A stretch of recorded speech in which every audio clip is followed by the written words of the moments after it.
My handwriting is awful. I can't even read it myself most of the time. I look at the page and see scribbles and scrawls sprawling across every inch of it.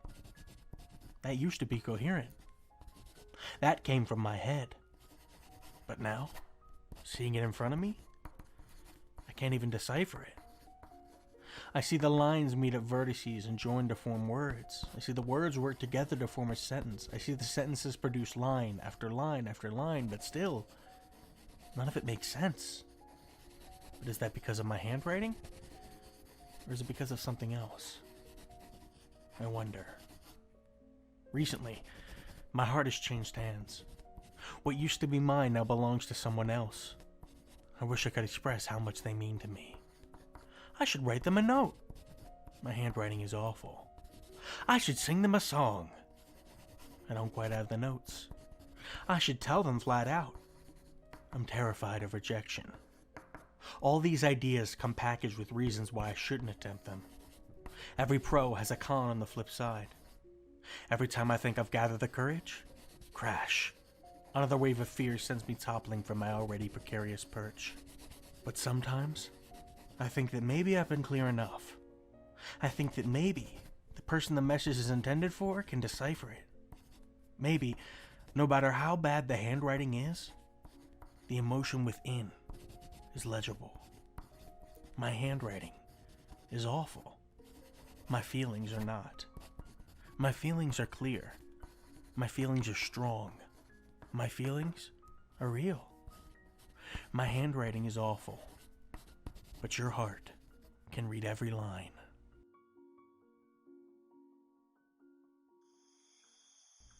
Some nights, when I get home from work and get out of my car, before I head inside and the only light my eyes absorb is that of the computer screen, I look upward. The stars, like strings of lights hanging from the dark tapestry of the night sky, paint simple, beautiful pictures that help guide generations past. I can always find Orion. That's my sister's favorite. She wanted a tattoo of that one. A celestial body on a terrestrial frame. Irony. Poetry. Funnily enough, the lights in the sky ground me to the earth beneath my feet. I know there's more out there, but it's too far away to matter. In fact, it might already be gone. The light took so long to reach us here on our wet little rock that the sender has since expired. We do things differently here. When you shine, it takes much less time to reach people. When you shine, it's easy to see. When you shine, the darkness is much less scary. So shine, like a constellation to be.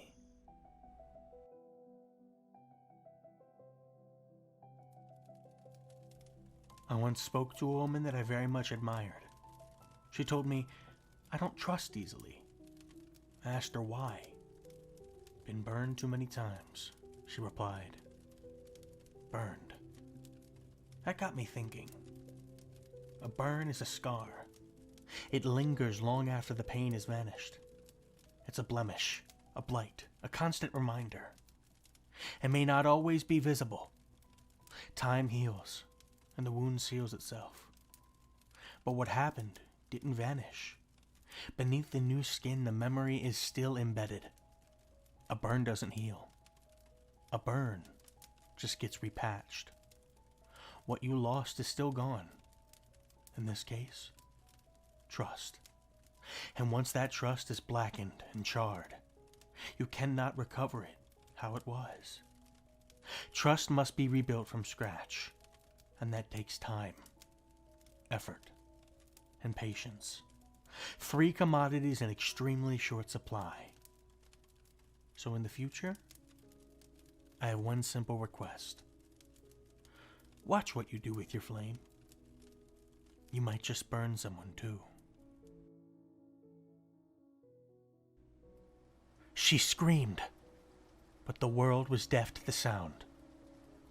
Her pleas to be heard were fighting to ring out, but more pressing issues spoke louder. Please, she begged, but the men who held the power made no move to use it in her favor. A new life was on the way, and that meant hers had to end. Against her will, her right to choose had been ripped from her hands as painfully as a hangnail. She fought.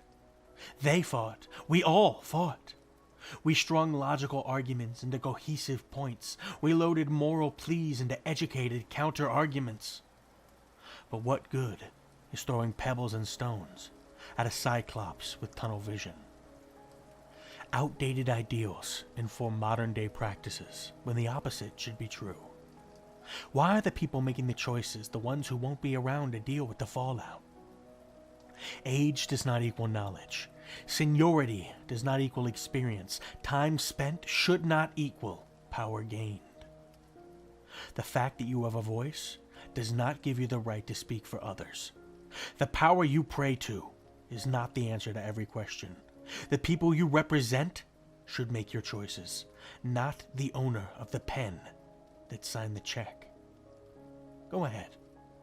Write us off as bleeding heart liberals. But I'd much rather have a bleeding heart that understands love than a frigid one that cannot comprehend the concept of compassion. They called me gifted, only it didn't feel like a compliment.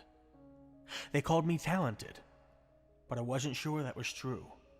Rather than celebrating what I had achieved, they continued to test my aptitude against meaningless metrics, made only to mindlessly measure my perceived progression. Vocabulary, mathematics, comprehension. I understood everything I read or saw, but I never learned from it. Instead of being a sponge, my fragile, childish brain became a plexiglass panel, deflecting everything tossed at it until suddenly, gifted became mediocre and talented became burnt out. I went from the secret meetings from the kids in the program to the side rooms of the children who needed extra time when tests went. I went from being on honor roll every semester to merely existing in the school's roster, but never achieving anything spectacular. I like to think it's not because I became less intelligent, but because the system that was supposed to nurture and inspire had instead opted to stress and expire. They called me gifted and talented. Past tense. No one uses those words anymore.